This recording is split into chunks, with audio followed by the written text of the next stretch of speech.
Hello viewers, আসসালামু আলাইকুম। আজকে আপনাদেরকে খুবই মজার গরুর মাংস রান্না করে দেখাবো। এভাবে একবার রান্না করে খেতে খুবই মজার হয়, আর রান্না করাও কিন্তু খুবই সহজ। একবার রান্না করে খেলে বারবার খেতে ইচ্ছে করবে, এতটাই মজার হয় এই রান্নাটা।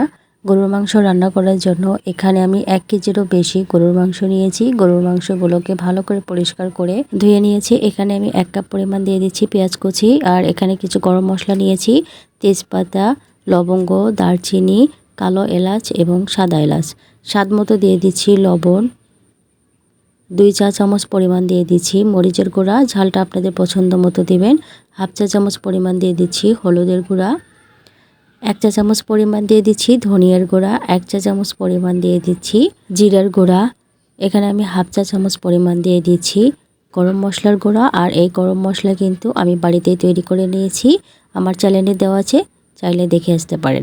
এখানে আমি 3 চা চামচের মতো দিয়ে দিলাম আদা এবং রসুন বাটা, আর এখানে 1 চা চামচ পরিমাণ দিয়ে দিচ্ছি আস্ত জিরা, আর পরিমাণ মতো দিয়ে দিচ্ছি সরিষার তেল। আপনারা চাইলে কিন্তু এখানে সয়াবিন তেলও দিতে পারেন।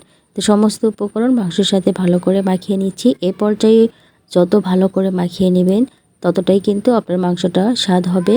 তো চেষ্টা করবেন ভালোভাবে মাখিয়ে নিতে।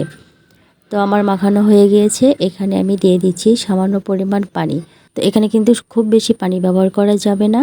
তো আমি সামান্য পরিমাণ পানি দিয়ে ঢাকনা দিয়ে ঢেকে দিচ্ছি, দিয়ে 10 মিনিটের মতো হাই হিটে রান্না করে নেব।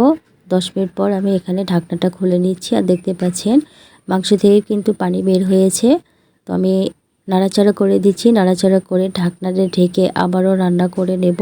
চুলার আঁচটাকে একদম মিডিয়ামে রেখে একদম মাংসটা সেদ্ধ হয়ে আসা পর্যন্ত রান্না করে নেব। তো এখানে আমি 40 থেকে 45 মিনিটের মতো সময় লেগেছে মাংসটা সেদ্ধ হয়ে আসতে। তো এখানে মাংসটা সিদ্ধ হয়ে এসেছে, আর ঝোলটাও কিন্তু একদম নেই, একদম মাখা মাখা হয়ে এসেছে। তো এ পর্যায়ে আমি চুলা থেকে নামিয়ে নিয়ে এগুলোকে বাগার দেব। বাগার দেওয়ার জন্য একটা প্যানে পরিমাণ মতো আমি সরিষার তেল নিয়েছি, আপনারা চাইলে কিন্তু সয়াবিন তেল দিয়েও রান্না করতে পারবেন। তো 1 মুঠ পরিমাণ দিয়ে দিলাম পেঁয়াজ কুচি। পেঁয়াজ কুচিগুলোকে আমি বাদামি কালার হয়ে আসা পর্যন্ত ভেজে নিয়েছি। ভেজে নেওয়া হয়ে গেলে এখানে আমি যে মাংসগুলো রান্না করে নিয়েছিলাম সেই মাংসটা আমি দিয়ে দিচ্ছি। তো মাংসটা দিয়ে এ পর্যায়ে আমি ভালো করে ভেজে নেব প্রায় 10 মিনিটের মতো। প্রায় 10 মিনিটের মতো আমি এভাবে মাংসগুলোকে ভেজে নেব সুন্দর একটা কালার চলে আসা পর্যন্ত।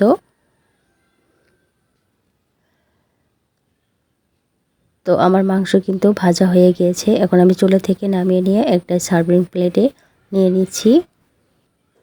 আর দেখতে পাচ্ছেন কতটা লোভনীয় লাগছে, আর খেতে যে কত মজার। এভাবে রান্না করে না খেলে কখনো বুঝতে পারবেন না যে এই মাংসটা রান্না কতটা মজার হয়েছে। তো ভিডিওটি ভালো লাগলে লাইক, কমেন্ট, শেয়ার করবেন। আজকের মতো বিদায় নিচ্ছি। আসসালামু আলাইকুম।